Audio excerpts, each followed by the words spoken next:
अल्लाहू अकबर। डर गया। हाँ डर। अल्लाहू अकबर। डर गया। अल्लाह अकबर। अल्लाह अकबर।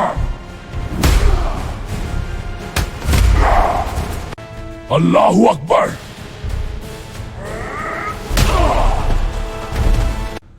माँ बोली, माफ कर दे बेटा इन सबको। हल्क की कहानी, माँ की यादें। गांव का नाम था सैदपुर, गोरखपुर से कुछ दूर। वहां की मिट्टी लाल थी और गंगा की एक छोटी सहायक नदी साल में 6 महीने सूखी रहती थी। अकबर का जन्म इसी मिट्टी में हुआ था।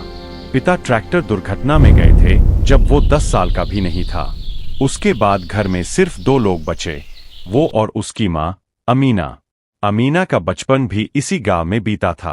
वो अकबर को रात में सोते समय अपनी बचपन की कहानियां सुनाती। बेटा, मैं जब तेरी उम्र की थी तो गंगा किनारे खेलती थी। मेरे अब्बू खेतों में काम करते थे और मैं उनके साथ जाती। दोपहर में वो मुझे अपनी गोद में बिठाते और कहते, मेरी गुड़िया, तू बड़ी होकर बहुत खुश रहेगी। लेकिन गरीबी थी, कभी कभी रोटी भी पूरी नहीं मिलती, फिर भी खुशियाँ थी। नदी में छपाक छपाक नहाना, आम के पेड़ पर चढ़कर कच्चे आम चुराना और शाम को गांव की औरतों के साथ लोक गीत गाना। अमीना की आंखें चमक उठतीं जब वो अपनी माँ की बात करती। तेरी नानी बहुत सख्त थीं, लेकिन प्यार भी बहुत करती थी। मेरी बच्ची। वो कहती, बेटी, औरत को मजबूत बनना पड़ता है, दुनिया आसान नहीं। और सच कहा उन्होंने। जब मैं 14 साल की थी तब नानी चल बसी। अब्बू ने दूसरी शादी कर ली।